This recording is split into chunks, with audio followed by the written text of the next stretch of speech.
O melhor romance de literatura policial brasileira talvez nem seja um romance de literatura policial. Eu sou Douglas Heraldo, do blog Listas Literárias, e já te conto essa história.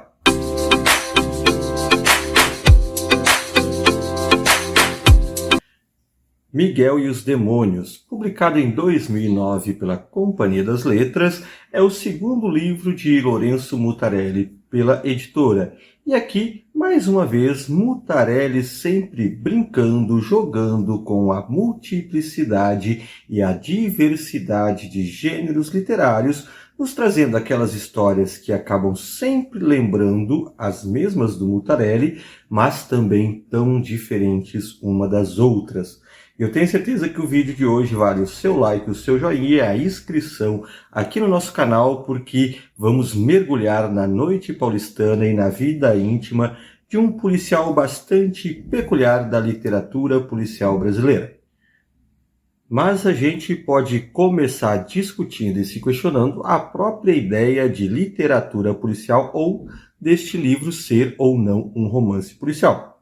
Afinal, temos aqui um policial, temos a investigação de crimes e temos toda aquela atmosfera da literatura noir, especialmente marcada por alguns romances norte-americanos, como James Ellroy, por exemplo, mas não sei se é bem o caso aqui. Eu sempre lembro a pesquisadora da literatura policial brasileira, Sandra Reimão, que fala que a literatura policial é o uso dentro da gramática do gênero, sem questão de enfeitar, sem questão de problematizar mais, e não me parece que é o que o Mutarelli faz aqui, mas a bem da verdade, a própria literatura policial brasileira é um tanto quanto distinta do restante da literatura policial no mundo. E é isso que a gente vai ver aqui no Miguel e os Seus Demônios, esse policial de 43 anos que anda pelas noites paulistanas fazendo um monte de coisa, algumas nem tão legais. E uma das questões interessantes e que sempre marcam a literatura de Lourenço Mutarelli é como ele muda e como ele age, subverte e brinca com as diferentes estéticas. Aqui estamos falando de literatura policial, estamos falando de um policial ou de algo muito aproximado com a literatura policial, mas nós temos uma narrativa, nós temos uma narração que brinca muito com a linguagem cinematográfica, com fade-ins, fade-out, zooms, enfim, tudo construído pela narração como se o leitor estivesse acompanhando um filme à sua frente, um filme escrito com palavras. Isso porque as indicações de uma linguagem cinematográfica vão estar muito presentes em cada uma das cenas que o Lourenço Mutarelli escreve nessa obra. Alguns, inclusive, vão utilizar o termo um roteiro que vira um romance ou um livro, mas não é bem isso. O que nos parece aqui é justamente o Mutarelli, em todo o seu aspecto de jogar com todas as possibilidades da linguagem, a forma como ele é capaz de trabalhar com diferentes formas, sejam as verbais, as não verbais, enfim, e trazer isso para a sua narrativa em prosa, de modo que você estará sempre diante de algum enquadramento dos personagens desta obra, especialmente do protagonista Miguel, que a gente já começa acompanhando, dirigindo o seu Uno 94 pelas ruas da cidade de São Paulo. Nesse sentido, o Miguel ele é um policial um tanto quanto curioso, a serviço também, obviamente, das proposições que Lourenço Mutarelli vai trazer para o leitor pensar e refletir. Ele é um policial ali na volta dos seus 43 anos, ele é um cara separado, e aí retomando um pouco dessa literatura noir, né, que geralmente o policial é um ferrado, é um desgraçado. Aliás, um detalhe muito interessante é que Miguel aqui vai ter uns certos ares, digamos assim, do seu detetive mais famoso, o detetive de Mutarelli, que ele trabalha aí sim nos quadrinhos, que é o Diomedes. Mais pela atmosfera realmente, mais pela postura do Miguel, mas são dois trabalhos que o Lourenço Mutarelli vai flertar muito aí com a narrativa policial, especialmente as histórias de detetive. Então o Miguel é esse cara de 40 e poucos anos, totalmente ferrado na vida, recentemente separado, que tem um caso extraconjugal com a Sueli que tem filhas com problemas severos de cognição e saúde e tudo mais, e que nós, no avançar da narrativa, vamos compreender o que leva ao trauma daquelas crianças, né? Mas o leitor, num primeiro momento, ele vai ter acesso ao Miguel fazendo aquilo que é um tanto quanto questionável, um tanto quanto não, totalmente questionável, que é a participação do Miguel nos grupos de extermínio, né? Isso não chega totalmente com essa ideia de grupos de extermínio, o que é um grande ponto para o Lourenço Mutarelli na sua forma de colocar as discussões sociais, porque na verdade o Miguel ele é convidado por seus colegas para fazer um dinheiro a mais, e essa é a lógica, o Miguel está ali por fazer um dinheiro a mais, a forma como tudo aquilo é feito de forma naturalizada, portanto, muito comum para ele, mais um trabalho do dia a dia enquanto policial. Ele vai com alguns colegas, embora reticente, né, mas é muito da prática deles se livrarem dos meninos de rua. E aí um detalhe bastante curioso, que o Mutarelli não grita, ele não esgancha a sua questão social, mas está ali porque vejamos o trabalho que o Miguel faz com outros colegas de trabalho, a convite deles, que eles vão chamar de higienização social, nada mais é do que um por fora para atender os pedidos da família de bem brasileira, ou seja, dos comerciantes da volta, os quais não querem ter que lidar com crianças de rua na sua área. E isso, né, sem grande espalhafato, o Mutarelli traz uma crítica social bastante forte e pesada. E em meio a tudo isso, a esse dia a dia de policial um tanto quanto questionável, e essa postura do Miguel em participar, em estar ali junto com os caras e fazer mais um dinheiro a mais, inclusive haverá a cena de um extermínio de um grupo de garotos, né? Totalmente forte essa passagem no livro do Mutarelli. E aqui a gente está falando de uma obra que não é muito longa, né? Nós não estamos falando de uma obra muito longa. E aqui daí eu volto mais uma vez a questionar a própria filiação da narrativa enquanto literatura policial, lembrando muito essa passagem da Sandra Reimão, que vai observar que quando o autor pretende trazer uma discussão mais profunda, mais reflexiva, ele está fazendo literatura e não literatura policial, ainda que seja um tanto quanto questionável tu dividir a literatura entre algo que é literatura e algo que é menor, porque se a literatura policial é vista como menor, até pouco tempo a própria ficção científica era vista como um gênero totalmente desprezível pela crítica e pela teoria, e hoje as obras de ficção científica são as mais estudadas, pensadas e refletidas, né, pela teoria e pela crítica, inclusive a crítica acadêmica. Então, não sei se faz muito sentido essa cisão, mas vejamos que não é da prática da literatura policial entrar nas discussões e nas reflexões dos grandes problemas sociais humanos, e é o que a gente acaba percebendo aqui Miguel e os Demônios a partir dessa conduta do Miguel, que vai participar dessas ações de higiene social segundo os seus colegas, do qual o Miguel participa com um enfado, né? Ele tá ali nem animado, nem coisa, ele não faz uma reflexão moral quanto aquilo, simplesmente participa, o que é também uma tendência de Mutarelli colocar em seus protagonistas figuras de moralidade um tanto quanto problemática, né?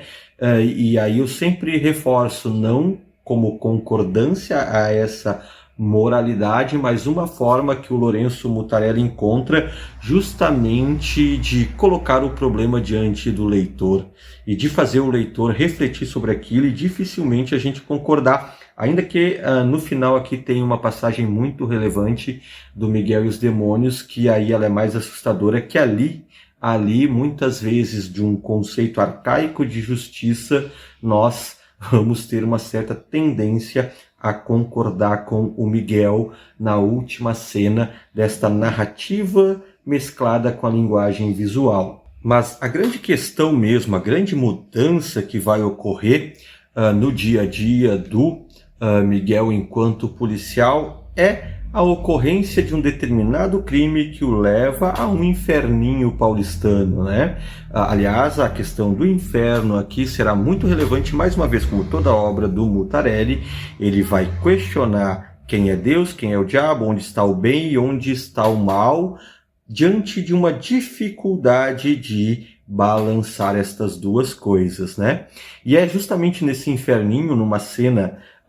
horrível de um crime, que aqui para mim lembra muito, durante a leitura, né? Lembra muito algumas passagens daquele filme clássico, Sevens, Os Sete Pecados Capitais, pela estrutura como a vítima é encontrada, né? E transformada praticamente numa múmia mexicana. O Miguel com o seu superior, o Carlos, eles vão fazer essa investigação e lá nesse inferninho o Miguel vai conhecer Cibele, né? Cibele, que é um travesti,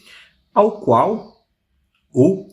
Miguel vai desenvolver uma paixão tórrida e intensa, e aí vai entrar toda a problemática, inclusive homoafetiva, desta relação, porque o Miguel vai se tornar, assim, alguém totalmente fissurado na figura de Cibele. E aí mais uma daquelas coisas que o Mutarelli sabe fazer muito bem, né? Ele coloca diante do leitor as coisas e o leitor com isso faz a sua interpretação, o leitor tira as suas conclusões. E aqui o Mutarelli vai colocar as hipocrisias sociais de certo modo também, porque o problema piora quando o Dr. Carlos, que é o superior do Miguel, tinha uma relação também com a Cibele. E esse camarada, o Carlos, vai pirar, isso, inclusive porque o Miguel acaba flagrando os dois na saída de um motel durante uma de suas rondas noturnas. E aí tudo isso vai abrir as portas não só para a discussão aqui em Miguel e os Demônios,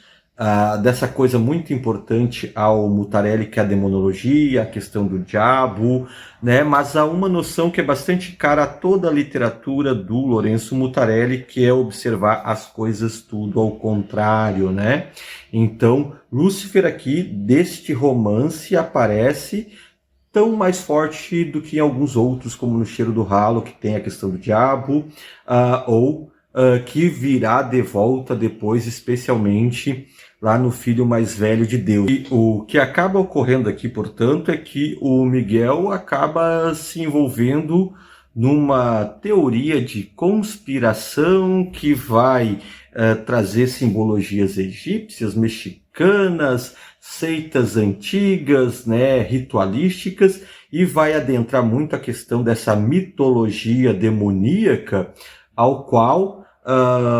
para o Carlos, que é o seu superior, né, a Cibele seria uma representante. E aí a relação carnal do Miguel, a relação homoafetiva dele com Cibele seria algo que abriria os portais do inferno para a humanidade, né? Seria algo extremamente pecaminoso. E aí é justamente quando o superior vai questionar a proximidade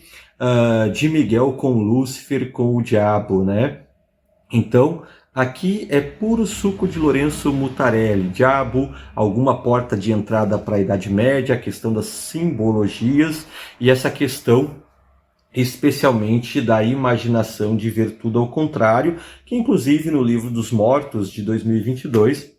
vai ter ali um breve ensaio sobre a questão dos contrários. Então,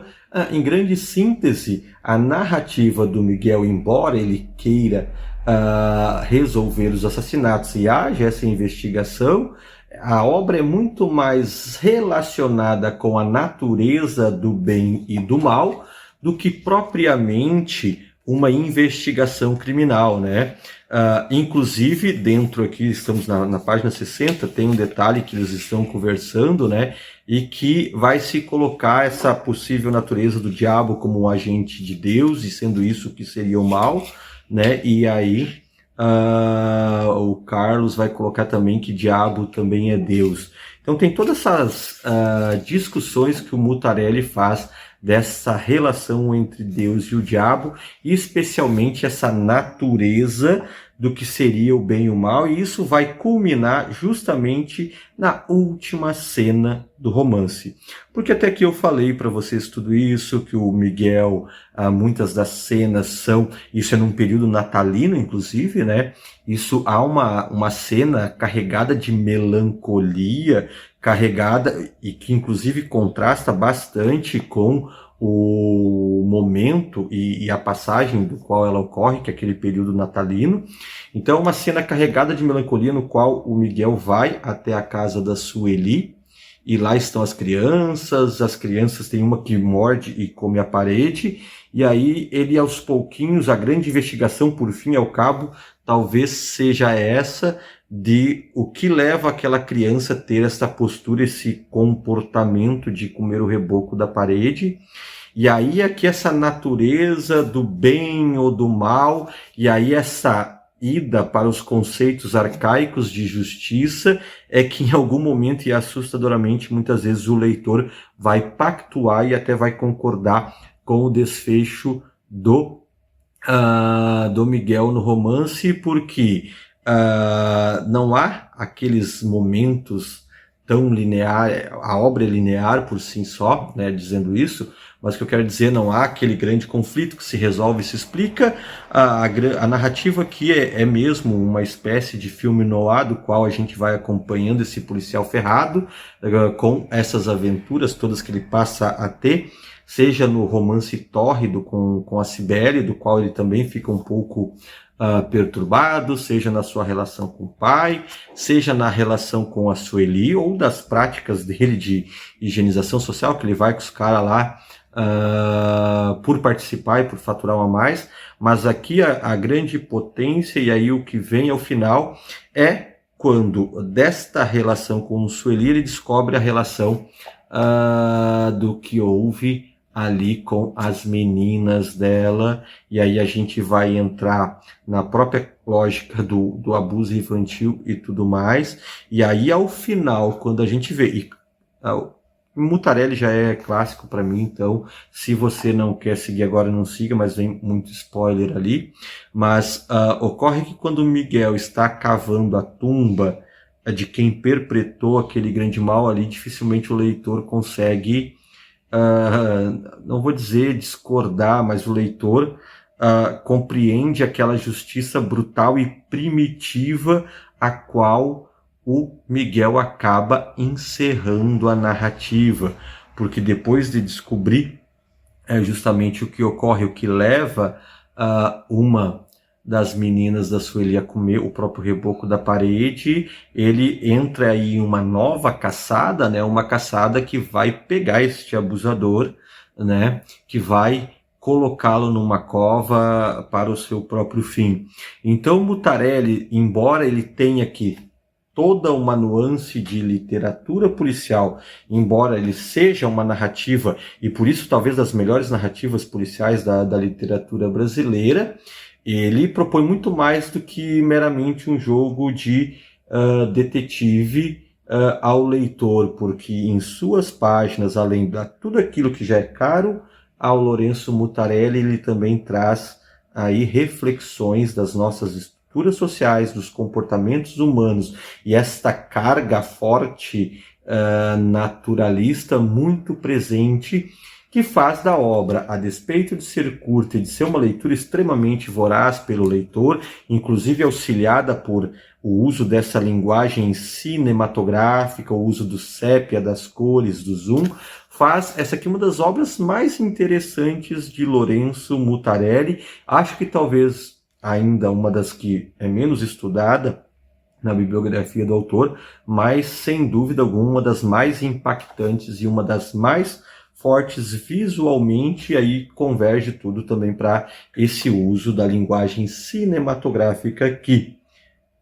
Espero que vocês tenham gostado do vídeo, espero que vocês tenham achado interessante a nossa perspectiva desta leitura, ainda que muito rápida, de Miguel e os Demônios de Lourenço Mutarelli. Lembrando que também temos as resenhas escritas lá no listasliterárias.com, dá aquela passadinha pelo Listas Literárias. Não se esqueça de se inscrever aqui no canal, deixar o seu like e o seu joinha. E se você achou interessante a obra, se você já leu Miguel e os Demônios, também deixe aí nos comentários que, dentro da possibilidade, a gente está sempre respondendo vocês. Um grande abraço e até a próxima!